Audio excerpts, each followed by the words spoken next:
All right, welcome to this special edition of Beyond Geopolitics, where I am joined by my good friend Lawrence Freeman. Lawrence, how are you doing today? Very well, thanks.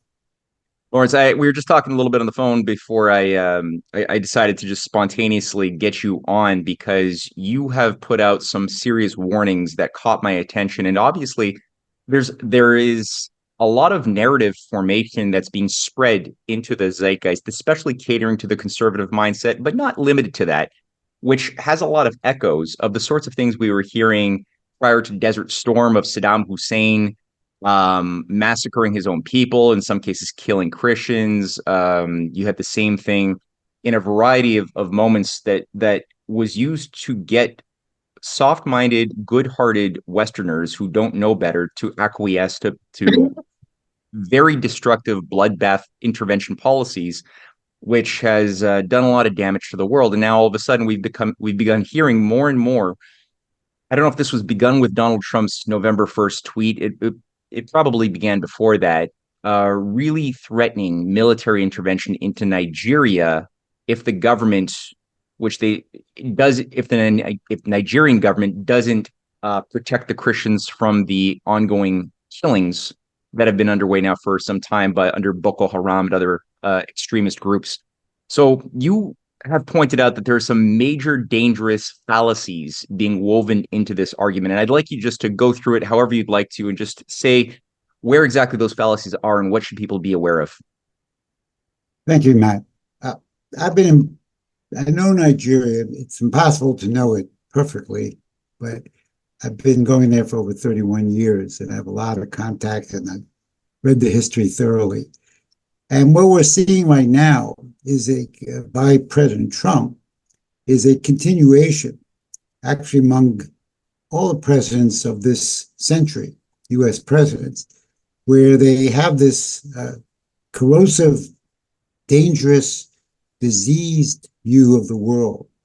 They call it the rules-based order, and it's based on this ideology called zero sum, that the world is fixed, which of course it's not, and that the question for the hegemons is to control, manipulate, but remain on top, and everybody else remain on the bottom.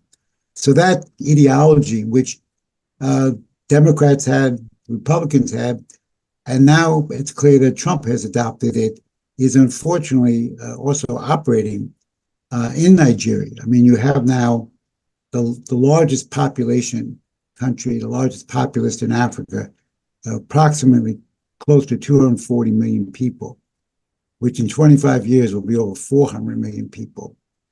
You have a very diverse population, very diverse, multiple, hundreds of languages and ethnicities. And this has also been a country that has suffered economically for a long time, since independence in 1960. The current situation in Nigeria is a dangerous one in one sense. It is not secure.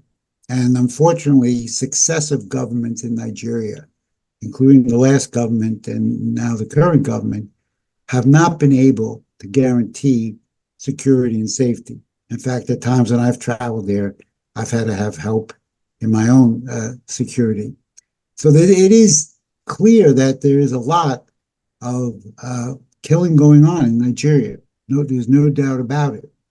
But to add to that, that this is an intentional genocide against Christians, there is no evidence of that. Now, this is being advocated by a group that goes back to the Biafra War. That is a Catholic Christian organization back then.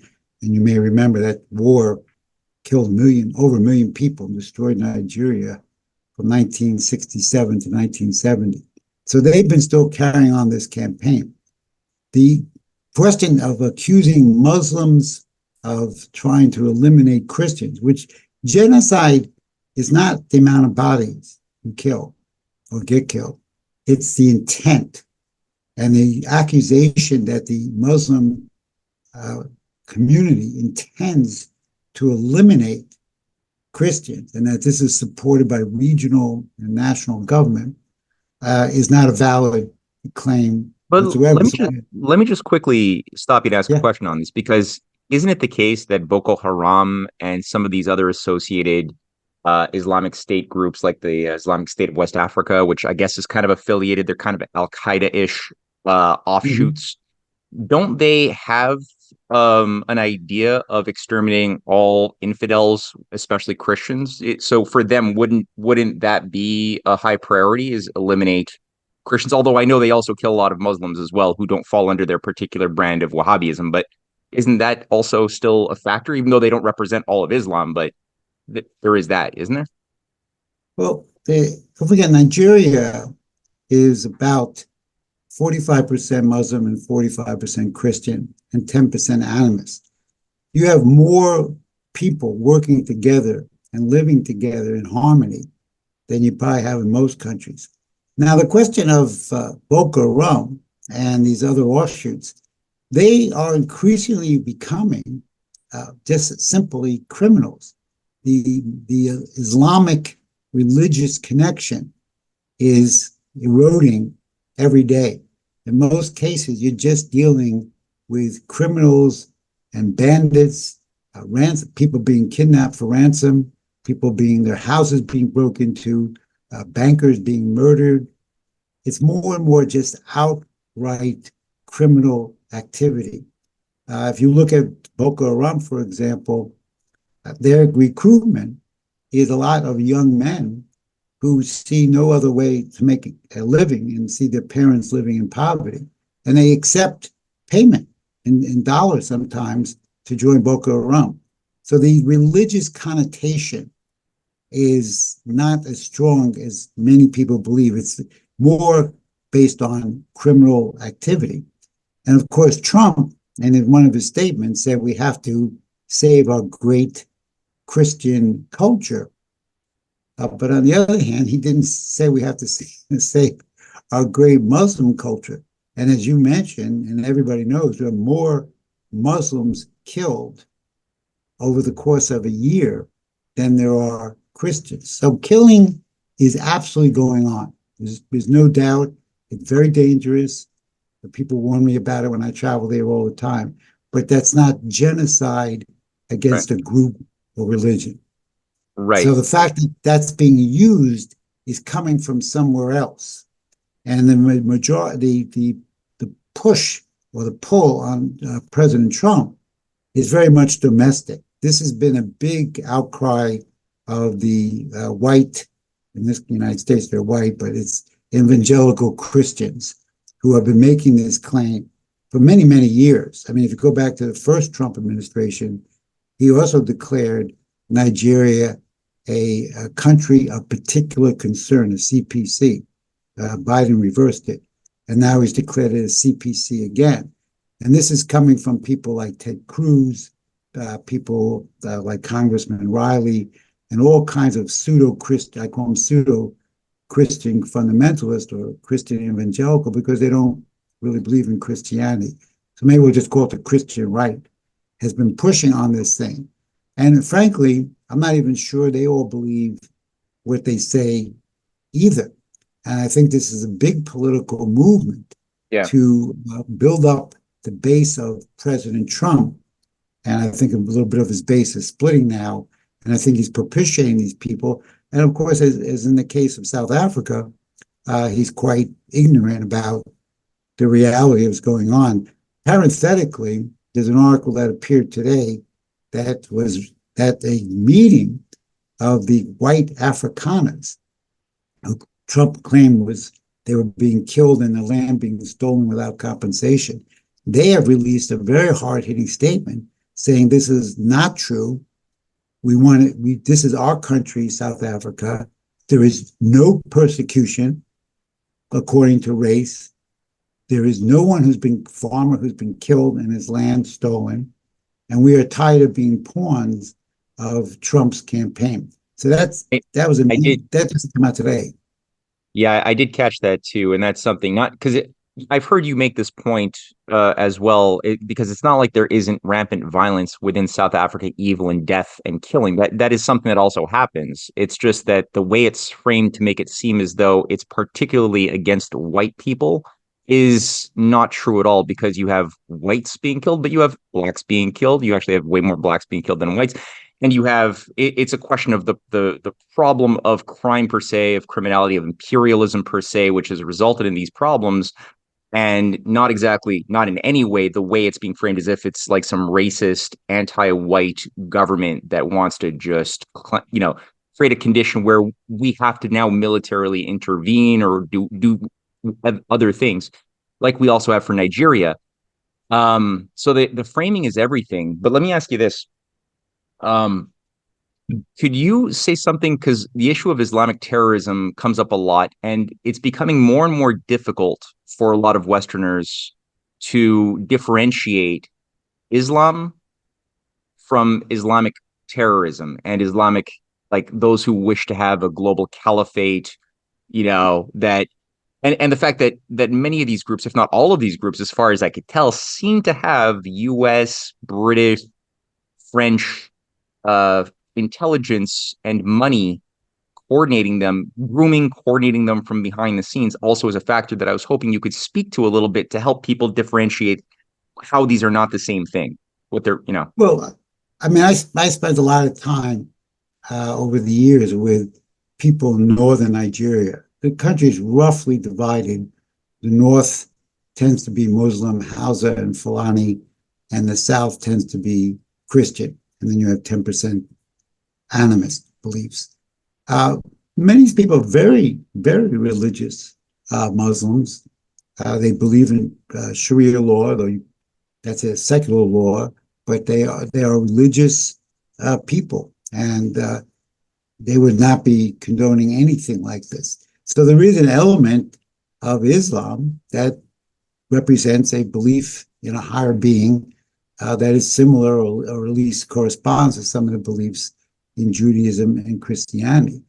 But what we're seeing with Boko Haram, and there's a whole debate about how Boko Haram was formed. I mean, some people believe it was formed by Western intelligence agencies. I don't have any proof to that. Some people say it was formed by northern politicians who wanted some more ability to control northern states.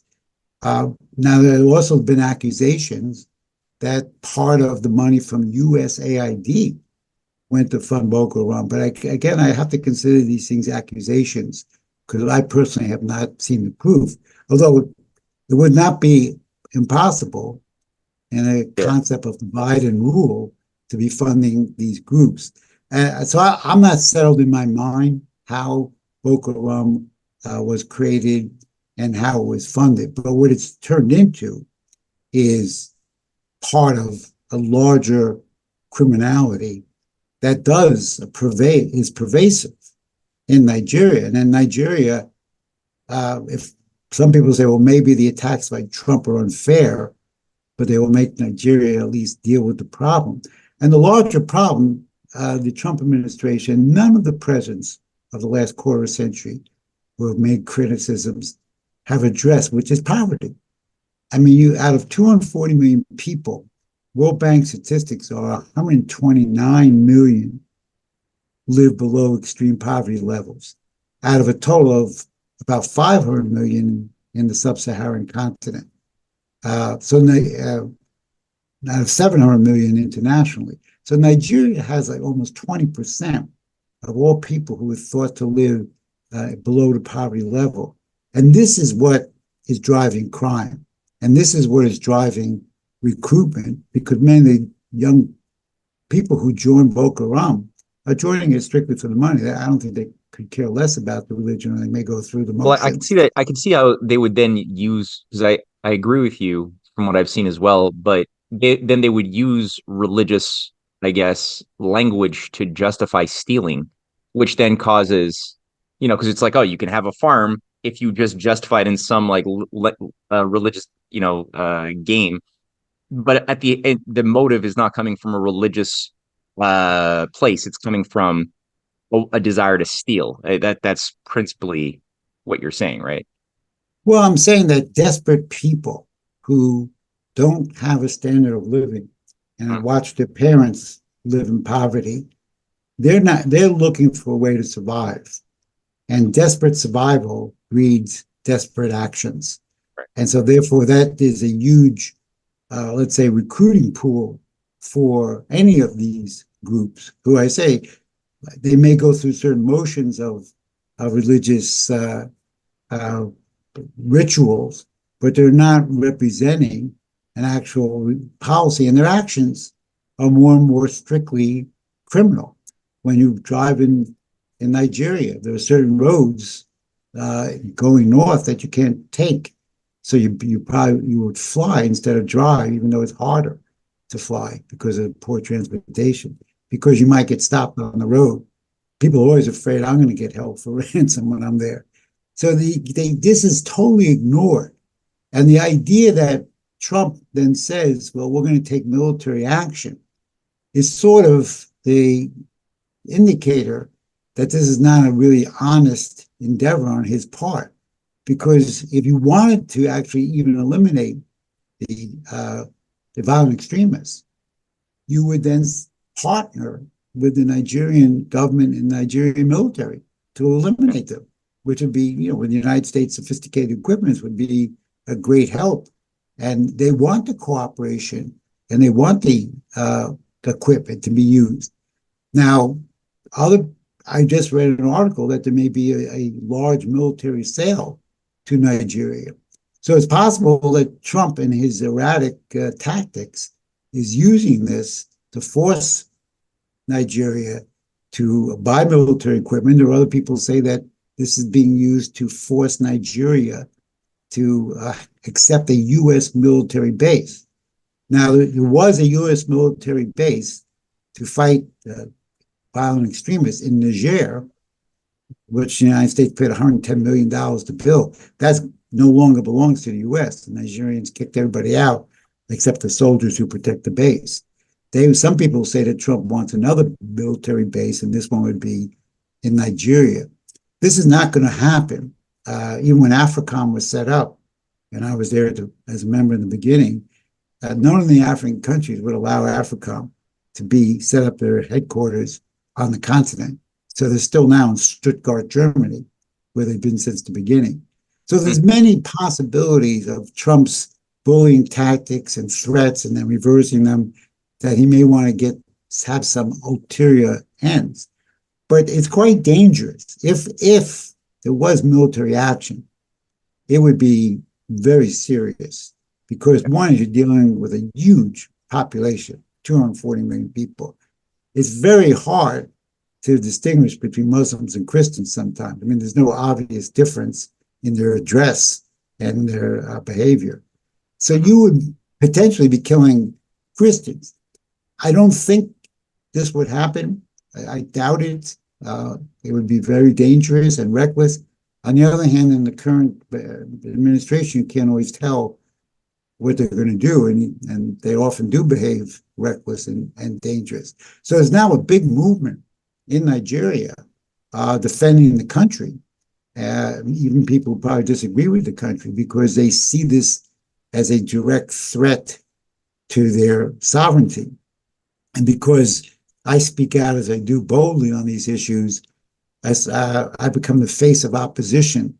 So yesterday, one of the leading newspapers, The Trust, I did an interview with their TV, and they put a picture of me versus Trump on the newspaper.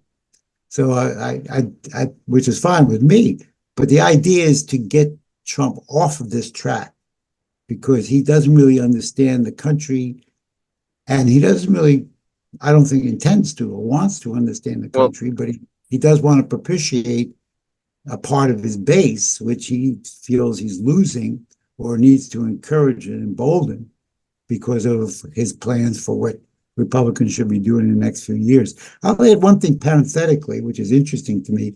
Trump has nobody in the State Department in charge of Africa. He's using an assistant secretary of state affairs, a Bureau of African Affairs, and then an assistant under that person. They don't exist. But his daughter's father-in-law, Masad Boulas, has been acting as the senior advisor on Africa. And he's a Lebanese origin, and he's a deal maker, someone like Trump. He made a statement in Abuja, the capital of Nigeria, last week, saying there was no genocide. He said that there's mass killings going on. So I don't know how that works its way up the Trump family or the Trump tree, but just the fact that he said it clearly and it's on a video, that is a sign that this is not a done deal. Yeah, no, that's pretty important.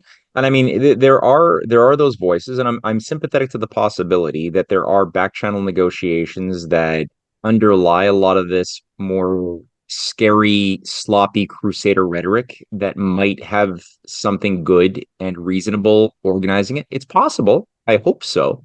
Both in terms of, what's going on, the threats that we've seen towards Venezuela, the threats towards China, very similar language. We know that Pete Hegseth has written a book calling American Crusade, where he literally calls for the new identity of America to be centered around a revival of the crusader morality of going out and, I guess, doing the thing that John Quincy Adams said you shouldn't do, of looking for monsters to destroy to be a sort of Jesus's justice around the world.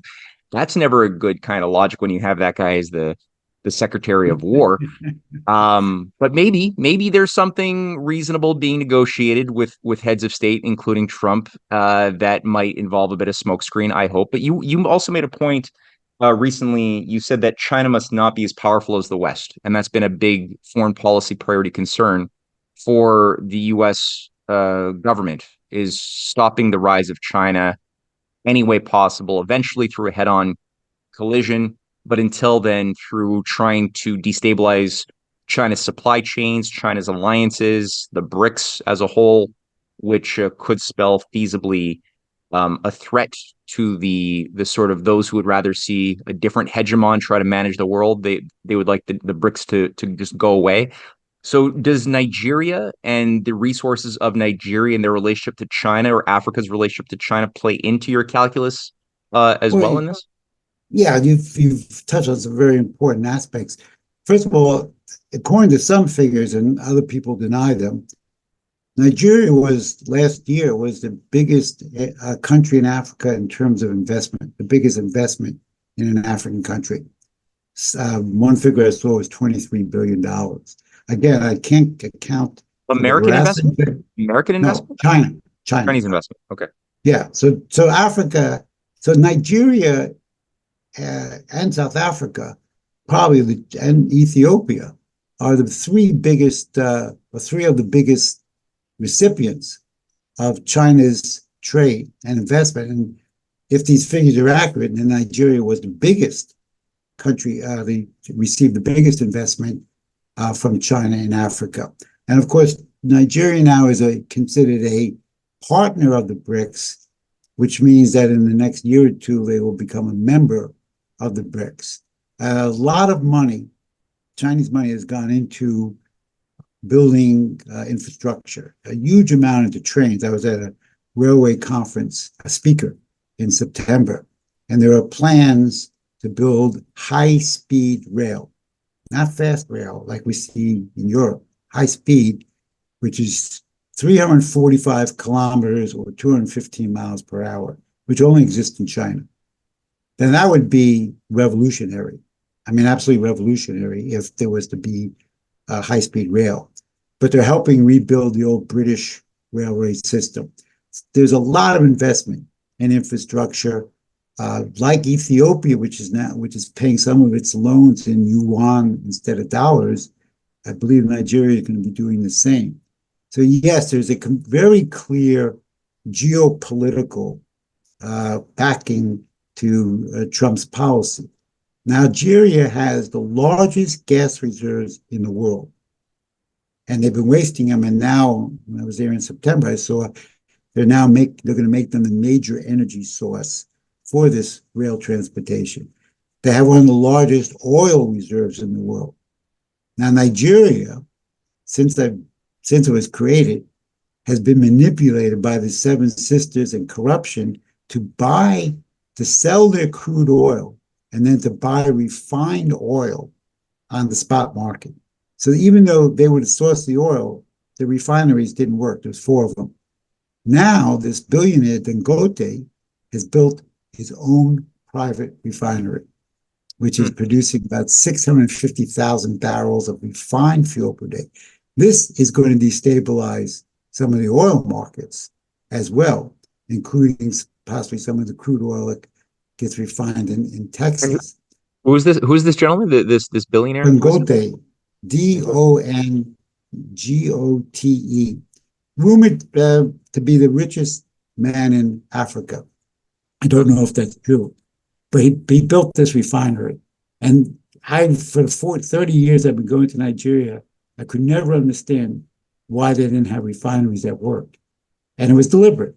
It was deliberate to force Nigeria to be subservient to the seven sister oils and buy the refined fuel. So the whole oil market is going to be changed. I'm not an expert on how many barrels of oil traded per day, but this is a significant change by Nigeria. So there's many geopolitical aspects. Now, personally, from what I've been told, I don't think there was any serious discussion between Nigeria and the United States. In fact, they haven't had an ambassador in Washington for 2 years. They have a Charles d'Affaires, who is an ambassador, but he's not the official ambassador. I think they were completely caught off guard. I think now there may be some discussions, and I'm pretty sure Nigerians now are looking for ways to have a discussion with people in the Trump administration, but they didn't see this coming. And the military I talked to didn't see this coming. Nobody did in Nigeria.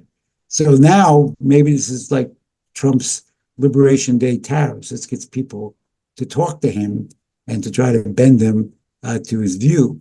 For the moment, I'm sure it won't last, but for the moment, I'm the face of resistance from the West, because Nigerians are looking for anybody who will speak out against this.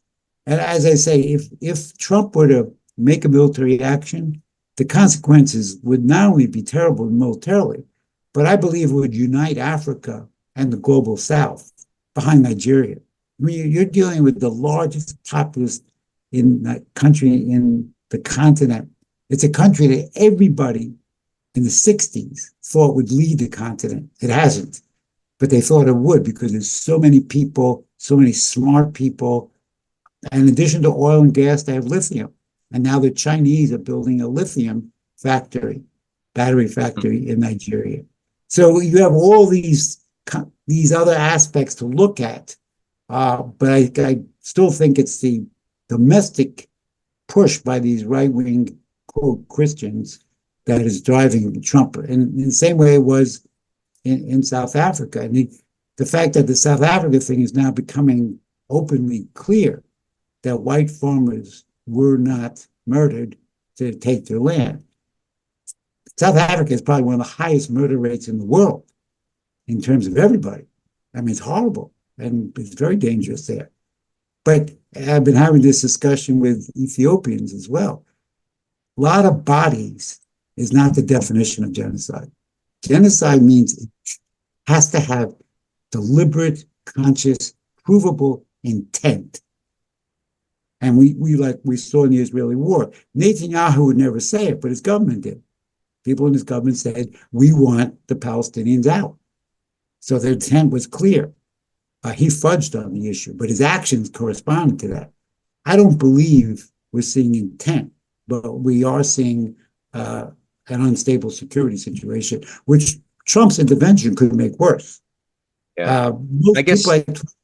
Most people I talk to don't believe he'll go that far, but you never know with this guy. Well, it's definitely good to keep your eyes on the issue and not be lulled to sleep by hopium. And again, like I said, not to discount the possibility that there are not 5D chess bold maneuvers going on. Okay, maybe, but at the same time, we see a lot of evidence that demonstrates something really, really bad that will affect generations in the future is also underway potentially. And it should be spoken against very, very seriously. And we saw what it did to the case of Iraq. As soon as we acquiesce and give our consent to military interventionism on any moral grounds per se that we're being given, to go strike into smaller countries, it never bodes well. And the question of Islamic terrorism didn't get resolved when we started bombing Afghanistan and then Iraq, or I guess first, Afghanistan and then Iraq. It only got so much worse. It destroyed the viability of those governments, and then it spread by destroying their economies. It spread radicalization even more than it ever was. So that doesn't work. And the question that you've been bringing up again and again that I think is so important to hammer in there is economic development.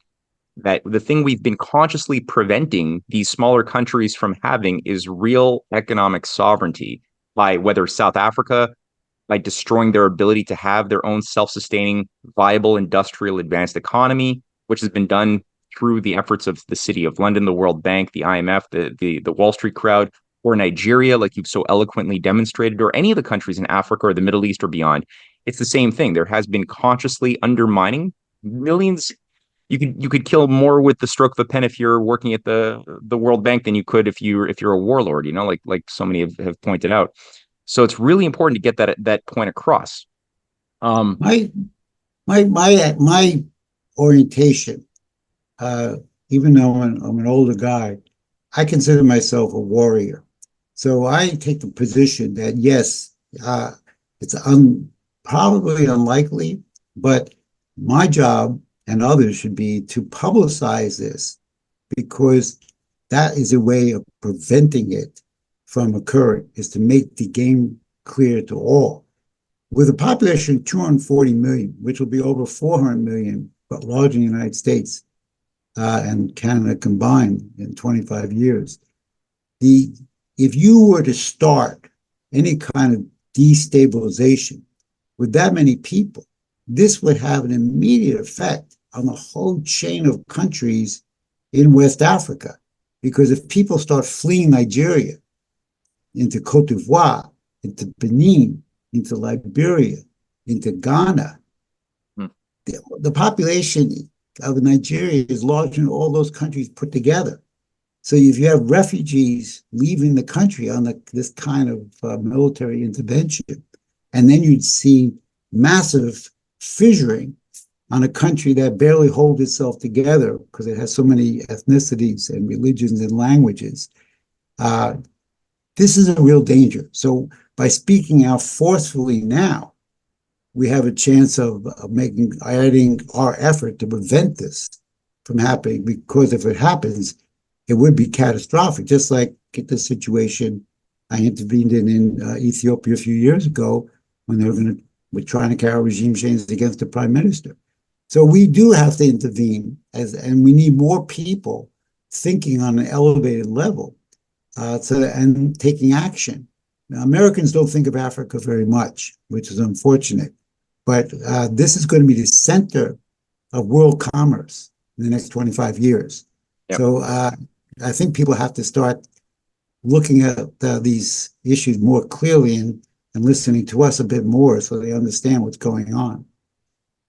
Well, definitely you've done a great job of pointing out the pathway towards that world of cooperation, and definitely your work in Nigeria is extremely important. Your calls for Hamiltonian national banking system within African countries, and ideally for the African Union, but to get that idea of productive credit back, to bring it back to life, to have bold ideas of high-speed rail interconnectivity that's really going to create a viable economy where nations have the right to have manufacturing, processing of their raw materials, as well as using to.